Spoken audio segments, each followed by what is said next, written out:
Kedaulatan desa sudah tidak ada lagi meskipun sudah 40% loh. 40%, yang satu ada 20%, yang untuk Covid 8%, dan yang lain-lain hanya berapa persen sisa untuk bagaimana desa itu mengkreasi untuk membangun desanya.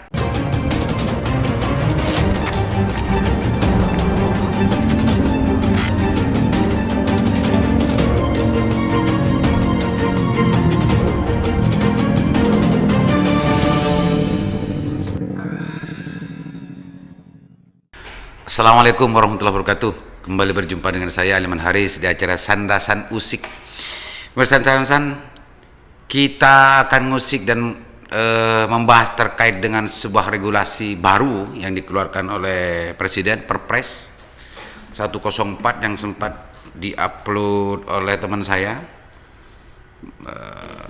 Bapak Anom, di akun FB-nya. Kita baca dulu sebelum kita usik, pemirsa.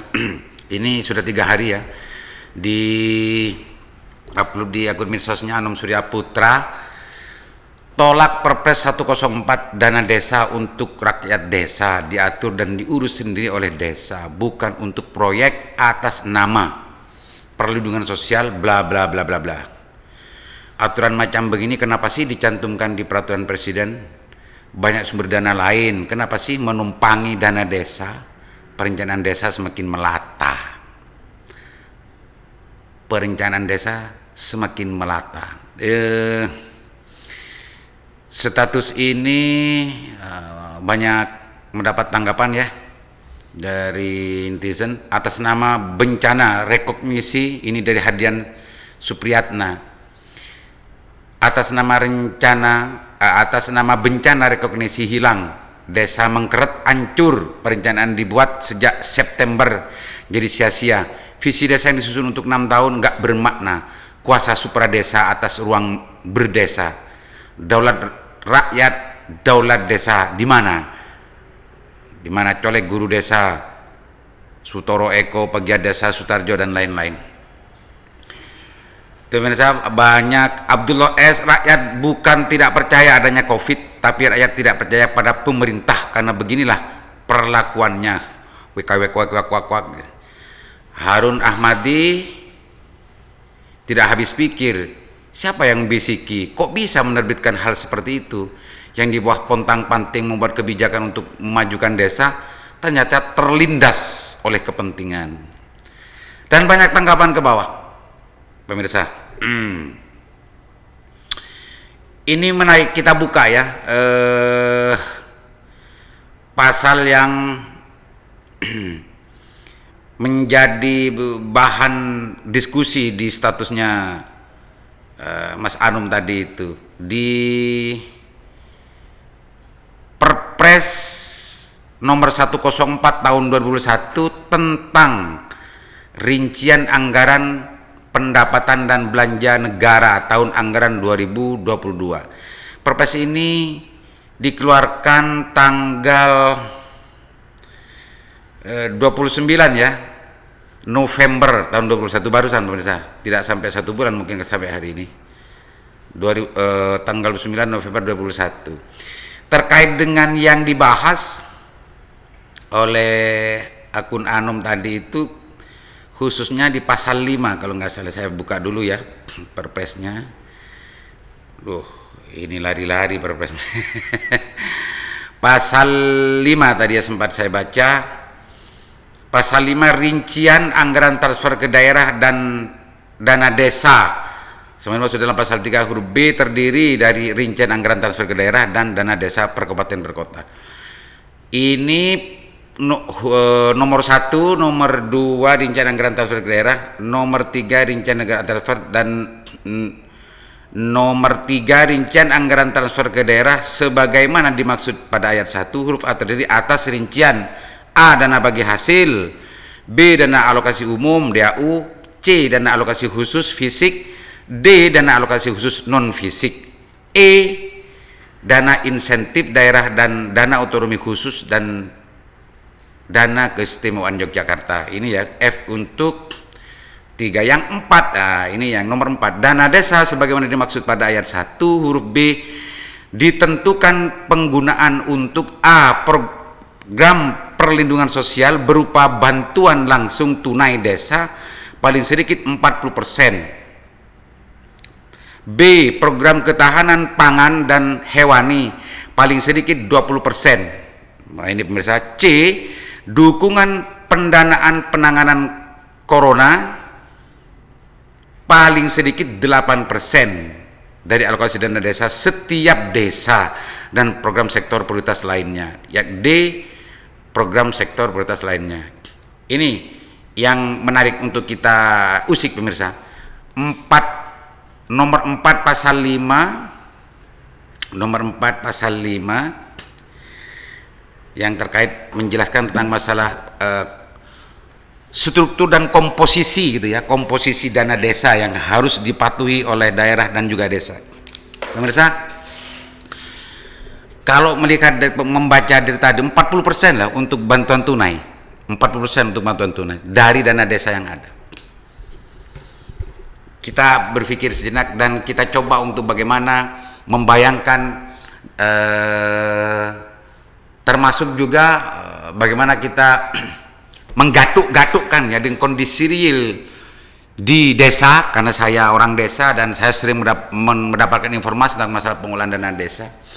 40% dari dana desa ini diwajibkan ya oleh negara melewati Perpres ini 40% loh.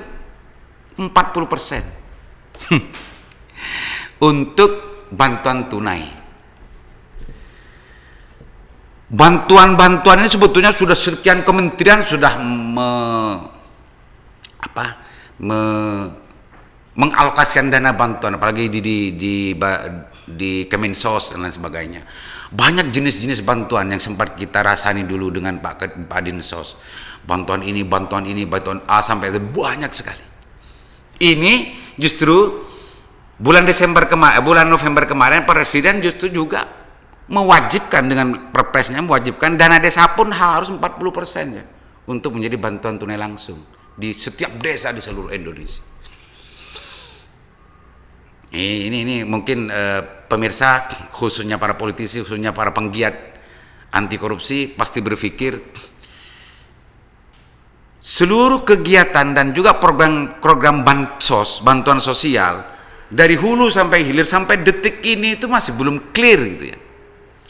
Masih terjadi penyalahgunaan di sana sini, masih terjadi tumpang tindih gitu ya, tumpang tindih, baik itu di pendataannya, baik itu dari pelaksanaan realisasi penyalurannya.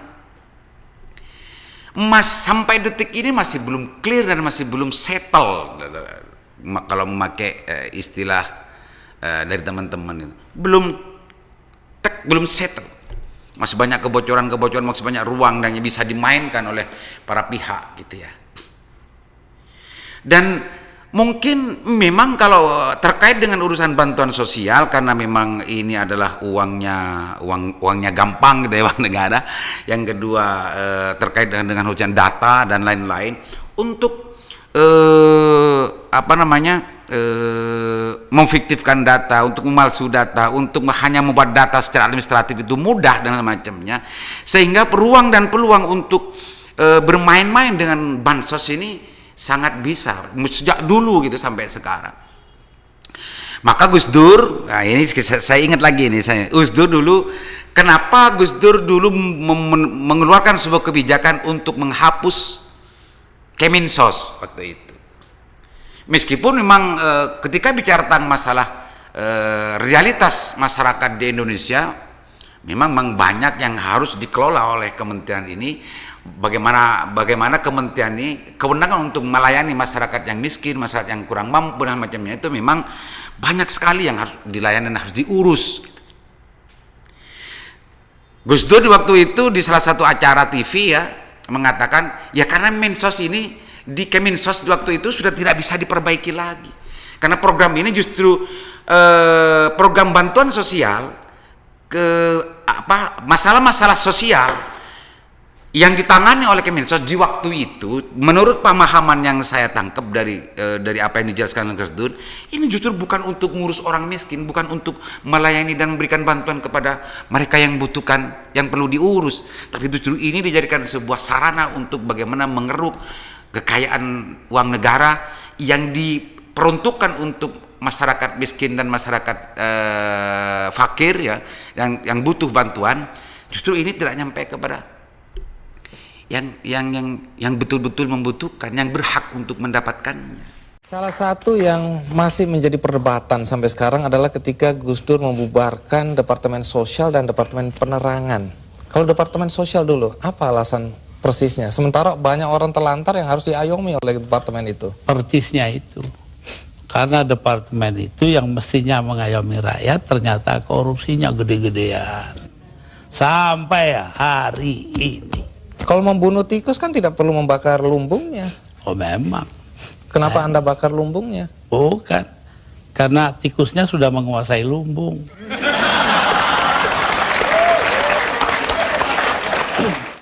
Justru ini banyak sekali yang hilang di tengah jalan. Baik dalam program kegiatannya, bagus dalam agenda dan penyajian secara konseptualnya, tapi sangat buruk dalam realisasinya, sangat buruk dalam pelaksanaannya. Bukankah pemirsa sudah banyak menyaksikan beberapa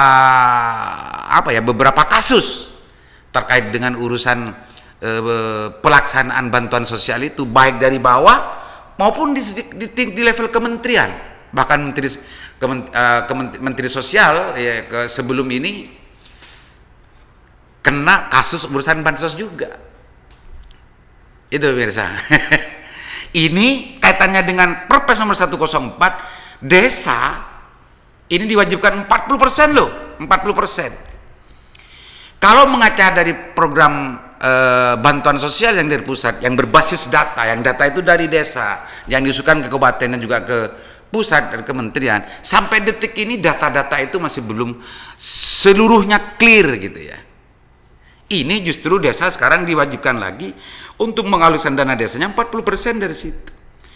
Ini bisa berkah kepada sebagian orang, tapi kenyataan misalnya dalam pelaksanaan justru program yang sebetulnya betul-betul berpihak terhadap orang miskin, justru ini adalah memeras terhadap hak-hak orang miskin. Yang terjadi kan semacam itu. Coba bayangkan, kalau 40% dari dana desa, sementara orang-orang desa itu yang sekarang sudah terdaftar dan tercatat menjadi penerima dari bantuan-bantuan sosial yang ditangani oleh Kemensos atau daerah ataupun provinsi, bisa saja itu tidak dijadikan KPM ya, keluarga penerima manfaat dari 40% dana desa ini. Bisa saja ini kalau memang di desa itu justru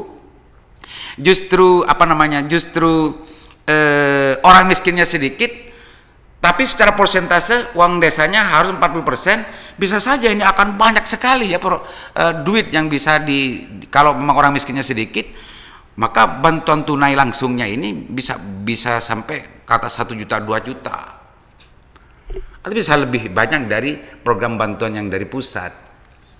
Nah, pertanyaannya, ini ada ruang dan peluang untuk bermain-main lagi di dalam konteks ini. Makanya ini berkahnya mungkin kepada orang-orang yang memang menginginkan bahwa keuangan negara itu dihabiskan hanya untuk dengan mengatakan bahwa program dan kegiatan ini adalah program keberpihakan terhadap masyarakat miskin yang membutuhkan urusan tangan negara, tapi justru dalam pelaksanaannya ini adalah dijadikan sebuah sarana untuk memeras dan merampas hak-hak orang miskin yang sebetulnya harus mendapatkan layanan bantuan itu. Itu dalam konteks ini pemirsa, dana desa. Di sisi yang lain, kedaulatan desa sudah tidak ada lagi, meskipun sudah 40% loh. 40%, yang satu ada 20%, yang untuk Covid 8%, dan yang lain-lain hanya berapa persen sisa untuk bagaimana desa itu mengkreasi untuk membangun desanya. Sangat sedikit saja persentase yang bisa untuk yang bisa untuk dikelola oleh pemerintahan desa. Karena peruntukan dari dana desa, alokasi dana desanya itu sudah diwajibkan dengan keluarnya aturan Perpres nomor 104 ini, 40% untuk bantuan tanda tulai, 20% untuk apa tadi itu ya, pangan gitu ya, hewani dan lain macamnya. Yang ketiga 8% untuk masalah COVID. Ini semuanya, ini secara konseptual ya. Ini secara konseptual justru ada intervensi penuh, ya. Intervensi penuh pemerintah terhadap kedaulatan masyarakat desa. Kalau secara konseptual. Tapi ini juga bisa dijadikan sebuah alibi oleh pemerintahan desa yang selama ini sering bermain-main dengan dana desanya. Ini adalah salah satu peluang untuk bagaimana bermain-main lebih leluasa, bermain-main dengan uang keuangan desa. Tinggal simpulkan sendiri pemirsa ini. Ini bisa dijadikan peluang. Juga di sisi yang lain bisa saja ini dijadikan sesuatu yang justru cara pemerintah pusat untuk mendikte pemerintahan desa.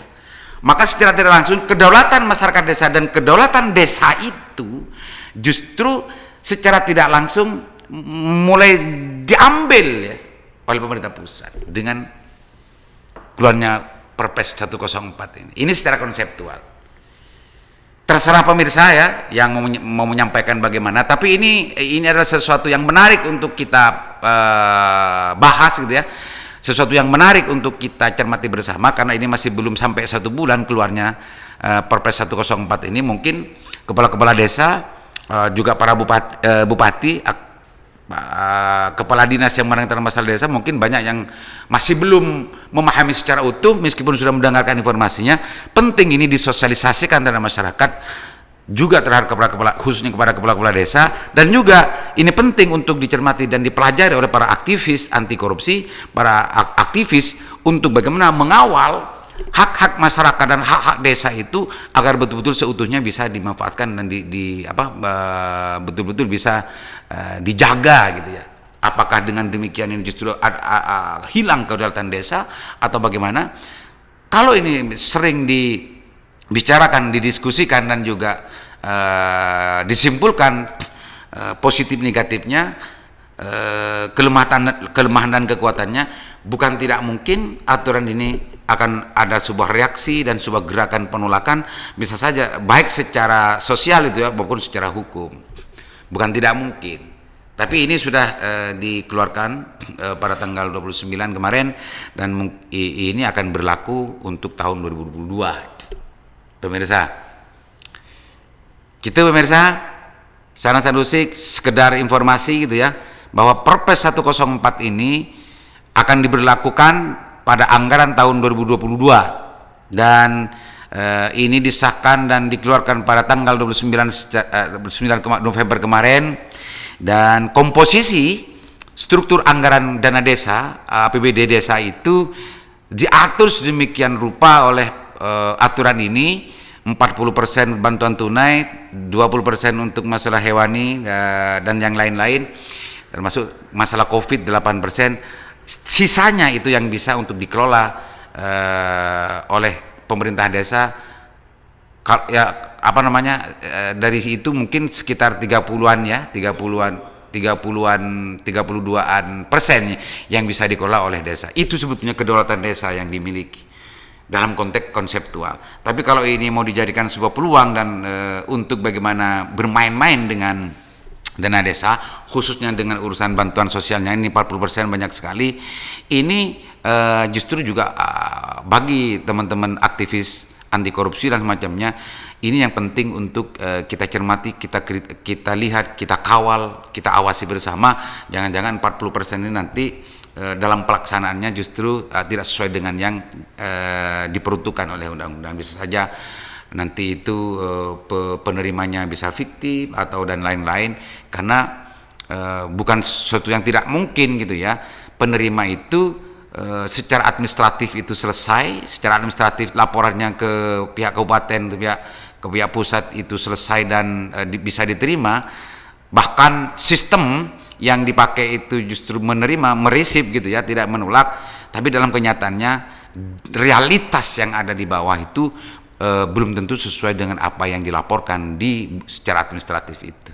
Justru yang banyak terjadi, banyak sekali itu yang uang-uang bantuan itu justru nyasar kemana-mana dan tidak sampai kepada yang diinginkan oleh negara. Mudah-mudahan bermanfaat. Assalamualaikum warahmatullahi wabarakatuh.